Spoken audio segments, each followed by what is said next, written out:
Bonjour les amis, j'espère que vous allez bien. Bienvenue sur la chaîne Power Trade Investissement. Alors aujourd'hui, je vais acheter l'action AXA dès l'ouverture. Il est bientôt l'heure de l'ouverture. Ici, c'est le milieu de l'après-midi au Japon, mais voilà, avec le décalage horaire, j'essaye de me débrouiller pour pouvoir traiter les valeurs que je souhaite acheter ou vendre. Alors, il faut savoir que nous faisons toujours notre analyse en fait la veille pour le lendemain. Donc, pour AXA, la raison pour laquelle je vais acheter cette action, la raison première pour laquelle je vais acheter cette action, c'est que les dividendes vont tomber au mois de mai. Donc, je souhaite augmenter mes revenus en dividendes au mois de mai, que je réinvestirai ensuite, et pas forcément sur AXA. Je souhaite réinvestir sur d'autres valeurs aussi. Mais effectivement, avoir une poche de revenus récurrents, ça a été un but toute ma vie, mais ça doit s'entretenir. On essaye de faire grossir ces revenus de mois en mois, d'année en année, et pour ce faire, il faut travailler, mine de rien. Ce sont des revenus passifs, mais qui demandent un minimum d'effort. Alors, voilà, je vous expliquerai tout à l'heure, quand je vous montrerai sur l'écran, pourquoi j'achète aussi graphiquement, puisque le rendement est une chose, et ensuite on essaye de choper les actions à rendement, ou pas d'ailleurs, sur des méthodes graphiques, de façon à avoir une double vision, une vision long terme sur la macro, et une vision court moyen terme graphique. Et puis parfois ça n'empêche pas de faire du long terme, quand bien même on est rentré sur une option d'achat à court terme. Alors les amis, je voulais aussi à la fin de cette vidéo vous faire un petit bonus sur quelques prises de vue que j'ai fait ici et là au Japon. J'en fais pas tant que j'aurais souhaité mieux vous présenter le pays, mais voilà, je me balade pas toujours à filmer, et puis bon, je suis surtout en vacances, je suis pas non plus un reporter, mais j'essaye de vous montrer le Japon tel qu'il est. Il y a beaucoup de choses sympathiques sur lesquelles on pourrait s'inspirer, nous en France. C'est vrai que je vous montrerai par exemple, je pense aujourd'hui, les systèmes de parking pour vélo. Donc vous pouvez vous balader en vélo. D'abord, il n'y a pas de vol de vélo, il n'y a pas de vol d'ailleurs du tout pratiquement au Japon. Voilà, vous pouvez laisser votre vélo gratuitement garé là 4-5 heures suivant les endroits, puis après vous payez une somme modique si vous restez plus longtemps, mais sinon il y a des vélos à louer. La même chose pour les voitures, vous pouvez vous garer partout mais sans problème, vous n'avez pas de problème de tourner 15 000 tours autour du pâté de maison pour trouver une place. Au Japon, on trouve une place tout de suite, c'est systématique, vous conduisez, hop, vous vous garez, mais tout de suite. Par contre, c'est payant. Alors, pour avoir des places de parking gratuites, au Japon, il suffit d'aller acheter quelque chose, tout simplement. Vous vous garez dans un truc de supermarché, vous avez souvent 2 heures, 3 heures, 4 heures, et puis si vous achetez quelque chose avec votre ticket, vous sortez votre voiture gratuitement. Il y a énormément de choses sympathiques au Japon, notamment quand vous rentrez en voiture pour vous garer, vous mettez votre voiture dans une sorte d'ascenseur pour voiture. Vous sortez, vous prenez un ticket ou un jeton suivant où vous êtes. La voiture va être entreposée quelque part, et quand vous revenez, vous mettez votre jeton, votre ticket, la voiture, elle redescend dans l'ascenseur, on la sort d'un casier, on la met ensuite prête au départ, mais sauf que votre voiture, on l'a retournée, il y a une sorte de plateforme roulante, tournante, je veux dire, qui la retourne du bon côté. C'est-à-dire qu'une fois que vous avez mis votre jeton ou votre ticket, vous rentrez dans votre voiture et pouf, vous partez sans avoir de créneau à faire, etc.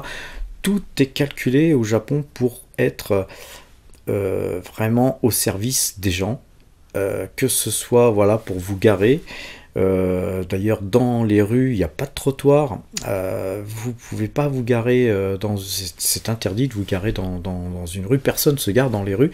On se gare tous sur des parkings. Les seuls qui se garent dans la rue, c'est pour faire des livraisons, bien sûr. Hein. On ne va pas non plus empêcher les gens de faire des livraisons au Japon. Hein. Tout est quand même bien calculé. Mais je vous montrerai plein de choses. Tout est vraiment super cool ici, on se prend pas la tête, vous pouvez marcher sans regarder par terre, il n'y a pas de crotte de chien, ça n'existe pas les crottes de chien dans la rue, il n'y a pas un papier qui traîne, tout est propre, vous prenez le métro, vous prenez le bus, vous allez dans les supermarchés, tout le monde est bien habillé, tout le monde est propre, il n'y a pas de saleté ambiante, il n'y a pas de mauvaise odeur. Les gens sont polis d'une politesse sans commune mesure avec ce qu'on peut trouver chez nous en France. Voilà, je voudrais pas avoir l'air de casser toujours du sucre sur le dos de la France. Mais vraiment en France, on a des gros problèmes à vouloir penser que tout le monde doit être égaux. Que ce soit les SDF comme les gens riches, donc nous, classe moyenne, on doit se coltiner les gens qui viennent de je sais pas où, et puis qui puent et qui nous volent et qui nous agressent ou que sais-je, alors que ces gens-là ne seront jamais punis, et puis nous, voilà, nous, en France, on est punis à devoir supporter tout ça, pendant que la haute classe, hein, les gens qui nous dirigent, les gens riches, eux, ils supportent pas tout ça, ils vivent pas toutes ces punitions qu'on nous inflige sans arrêt.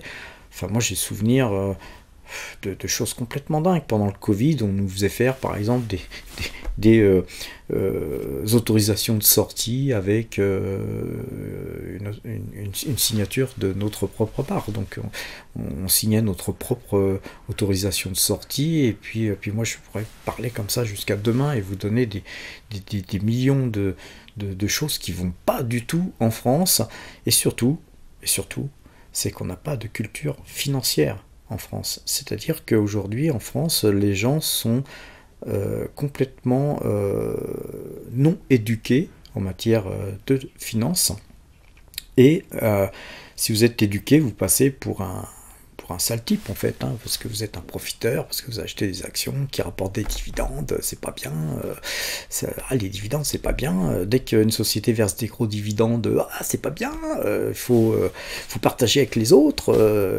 mais si vous voulez des dividendes, achetez des actions.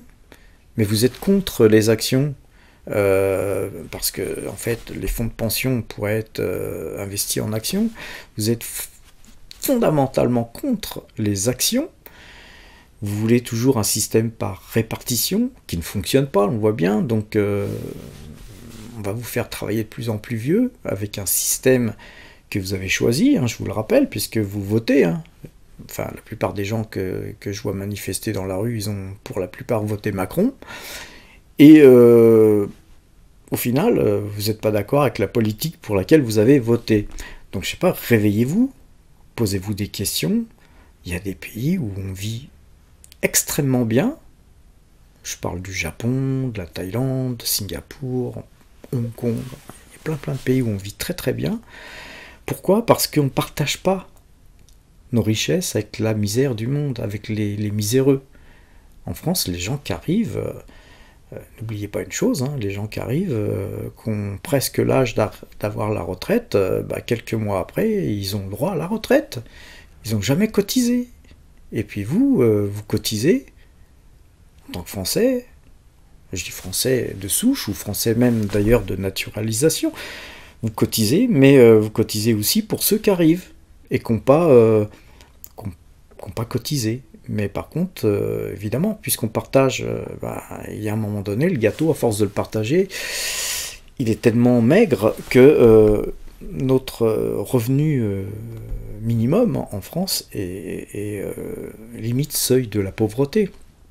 Donc il faut se poser des questions, parce que moi quand je voyage, quand je vois des pays qu'on appelle des pays sous-développés comme la Thaïlande, que je connais bien, je vous ferai des vidéos quand j'irai en Thaïlande très bientôt, les gens vivent mieux qu'en France. Donc nous en France on pense que les Thaïlandais sont des gens pauvres, mais en fait ils sont plus riches que nous, ils vivent beaucoup mieux que nous, parce que la richesse c'est pas combien vous avez sur votre compte, hein. La richesse c'est tout simplement votre niveau de vie, avec l'argent, pourquoi on vous paye, qu'est-ce que vous pouvez acheter avec, comment vous pouvez vivre, est-ce que vous pouvez aller au restaurant tous les jours, est-ce que vous pouvez vous payer des massages, est-ce que vous pouvez aller faire vos courses, aller vous payer des vêtements, etc. Je vais vous donner un exemple, hier j'ai été à Uniqlo, un magasin de vêtements, on en trouve à Paris, on en trouve un peu partout dans le monde. Bon, j'ai eu le droit, je crois que c'est 10% de détaxe, quelque chose comme ça, mais quand j'ai regardé combien j'ai payé, quand je compare avec les prix parisiens, j'ai payé 40% moins cher. 40% moins cher sur les vêtements. Sur la bouffe, vous êtes 4 fois moins cher, 5 fois moins cher pour les restos, les petits restos, les boui-boui, les trucs comme ça. Et tout est comme ça, pratiquement. Sauf au Japon, les fruits sont relativement chers. Si vous voulez acheter une tablette de chocolat, elle est le double qu'en France. Voilà, c'est à peu près tout. Les hôtels sont chers aussi, mais vous trouvez des hôtels aussi à 30 balles. Hein. Voilà, tout dépend du type d'hôtel que vous souhaitez choisir. Mais voilà, le transport est cher, le TGV est cher aussi. Mais sinon, le prix de l'essence est 30-40% en dessous du prix à la pompe française, etc. Donc, posez-vous des questions. Nous sommes mal gouvernés, nous sommes mal dirigés depuis 40 ans. Et moi, je vous dirais, pour terminer mon discours, arrêtez de vous plaindre, prenez-vous en main, épargnez, investissez et essayez de devenir riche, mais pas forcément riche, très riche. Hein. Je pense qu'à partir de 500, 600 000 euros, on peut être déjà quelqu'un qui compte, quelqu'un qui peut avoir des revenus récurrents. Puis à partir de 500-600 000, si vous êtes jeune, mais quittez la France, quoi. Quittez la France. Franchement, j'ai pas d'autres mots à vous dire. Après, si vous êtes proche de la retraite, comme moi je l'étais, bon ben allez jusqu'à la retraite et puis ensuite partez le plus tôt possible et puis avec votre pension retraite et puis vos revenus, vivez comme un roi, comme un pacha, quoi. Faites un peu ce que je fais, vous pouvez faire mieux même, mais posez-vous des questions. Je pense qu'en France on ne se pose pas assez de questions, on vit vraiment. On critique que les Japonais sont des robots, mais finalement nous sommes des robots, mais des robots sans intelligence. En France, on est encerclés, entourés de gens qui ne réfléchissent plus. Nos enfants ne savent plus compter, nos enfants ne savent plus écrire, les gens ne savent plus réfléchir. J'entends des discours, moi, qui me font halluciner en France. Donc, je sais pas. Vous savez, on est dans un environnement et on absorbe tout ce qui est autour de nous et on finit par déteindre. Si on prête pas attention, on finit par devenir comme les autres. Et moi, je vous encourage à ne pas faire comme les autres. Sachez que ceux qui réussissent, ce sont toujours ceux qui ne font pas comme les autres. Ceux qui suivent la voie qu'on leur a donnée, eh bien, ils sont salariés toute leur vie, ils achètent leur petit appartement, leur petite maison, ils bossent toute leur vie pour se payer ça, et puis ensuite, on les taxe à mort, et puis ensuite même, on leur empêchera de vendre leur maison parce qu'elle est mal isolée, parce qu'elle ne fait pas partie du classement prévu par le grand Manitou là-haut qui a décidé que, etc., etc., etc. Donc la liberté financière, c'est pour moi d'abord et avant tout la bourse, parce qu'en un clic, en un temps de mouvement, vous virez l'argent sur un compte à l'étranger, vous vous mettez non résident, vous barrez, et puis vous dites adieu à la misère, quoi. Mais franchement, dites adieu à la misère, c'est tout ce que j'ai à vous dire. Franchement, prenez-vous en main. Moi, ça m'attriste de voir mes compatriotes croire qu'en France, on est le pays où on est le mieux soigné du monde. Eh bien non. Moi, je vous dis, vous allez au Japon, vous allez même en Thaïlande, il y a des hôpitaux américains, il y a tout ce qu'il faut, avec du matériel qui est 10 fois mieux qu'en France, des trucs ultra modernes. Alors évidemment, il faut payer, hein, mais franchement, moi j'ai été aux urgences, j'ai échappé à la mort. Hein, franchement, c'est hallucinant. C'est la cour des miracles aux urgences. Et puis alors si il y a tellement de gens devant vous qui d'ailleurs n'ont rien à faire là. Hein. Ce sont des gens qui devraient même pas être en France pour la plupart. Ils n'ont pas de papier ou que sais-je. Mais alors vous, vous êtes français, vous avez travaillé toute votre vie, vous êtes à l'article de la mort et on vous soigne pas. C'est ça la France aussi. Donc posez-vous des questions. Et surtout, le but de cette chaîne, hein, j'y reviens quand même, c'est investissez. Donc on va voir maintenant l'action AXA. Donc voilà, j'ai acheté mes 100 AXA. Au total, ça nous a coûté 2936,56 €. Alors, outre le dividende qui va tomber au mois de mai, la raison qui me fait acheter AXA, c'est qu'on a une sortie du Kumo. Donc on est vraiment sur une tendance qui se montre très haussière sur AXA. Je pense que beaucoup d'opérateurs vont aussi jouer l'achat du dividende, hein, tout simplement. Et puis voilà, nous au moins sur ces 100 titres, on va jouer un petit peu cette sortie de Kumo. Et donc on consolide notre position sur AXA grâce à cette petite analyse technique Ichimoku. Alors à présent, regardons le tableau récapitulatif de nos valeurs. On voit que AXA a augmenté le nombre d'actions que nous détenons. Nous avons d'ores et déjà maintenant à présent 1,32% de notre argent investi sur AXA en termes d'allocation d'actifs et nos espèces ont un petit peu diminué puisque nous avons acheté 2936,56 €. Et donc notre résultat là en début de séance, hein, puisque avec le décalage horaire, on est en fin de journée au Japon et donc là vous en France vous débutez la journée. Mais notre portefeuille est en hausse de 8,24% depuis le 1er janvier 2023 et nous totalisons depuis cette date 61 636 € de gains. Alors à présent, regardons un petit peu nos principaux marchés sur lesquels nous travaillons. Le CAC 40, toujours acheteur, la moyenne 2 jours, 12 jours est acheteuse. Là, on a une sortie de Kumo aussi. Cette moyenne 2 jours, 12 jours que vous voyez là est bien orientée. Hein. Les deux moyennes sont orientées tête en haut. Tout va bien dans le meilleur des mondes pour le CAC 40. Comme je vous l'avais dit hier, hein, on avait cassé les plus hauts, donc c'est un nouveau signal d'achat. Hein. Ça peut être considéré comme un signal d'achat, mais nous sommes acheteurs depuis déjà bien longtemps. Il y a de la place en plus dans les Bollinger, puisqu'en fait les Bollinger sont encore assez éloignés de la bougie en cours, et donc on peut encore espérer voir le CAC 40 monter.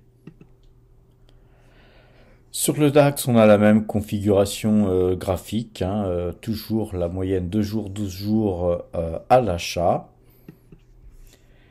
Et le Brent, quant à lui, aussi, il est toujours acheteur, la moyenne 2 jours, 12 jours bien croisée depuis déjà fort longtemps. Notre gap est loin d'être comblé puisque justement on a même cassé les plus hauts ici, donc on est sur une force acheteuse relativement forte. On peut espérer voir très très bientôt, je pense, le Brent au-dessus de 88 $ le baril. Alors, comme une fois n'est pas coutume, faisons un petit tour du côté du compteur à pépettes. Donc le CAC 40 nous fait gagner 294 points sur le trade en cours et donc nous totalisons 2059 points depuis le 1er juin 2022 et pour ce faire nous avons traité 29 fois gagnant pour 29 fois perdant. Quant au DAX, lui, sur le trade en cours, il nous fait gagner 430 points, ce qui nous fait 1966 points depuis le 24-10-2022 de gain, avec 15 trades gagnants pour 15 trades perdants. Les marchés américains ne sont pas ouverts, donc on a la même configuration qu'hier, puisqu'on est un petit peu plus tôt dans la journée là au Japon. Donc le S&P 500 nous fait gagner 141 points pour l'instant sur le trade en cours, avec 356 points depuis le 2 décembre 2022. Pour ce faire, nous avons traité 12 fois gagnant et 11 fois perdant. Le Brent, quant à lui, nous fait gagner 8,70 pips.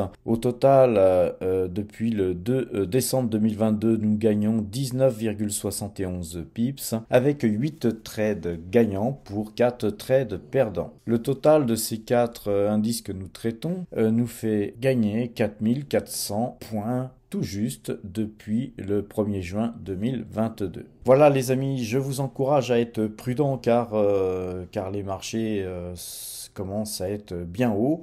Un retournement est toujours possible. Nous serons donc très attentifs à nos signaux et nous ne manquerons pas de les utiliser pour couper et tourner notre position. Je vais donc vous laisser là sur un petit bonus que je vais vous ajouter en fin de vidéo sur la vie au Japon. Vous allez donc découvrir un petit peu comment on se parque, comment on garde nos vélos. J'espère que Anne Hidalgo regardera cette vidéo pour qu'elle s'inspire un petit peu de ce qu'on peut faire quand on souhaite avoir une politique vraiment tournée vers l'écologie maintenant et surtout vers les gens. Voilà, maintenant je vous laisse en vous disant portez-vous bien et à demain.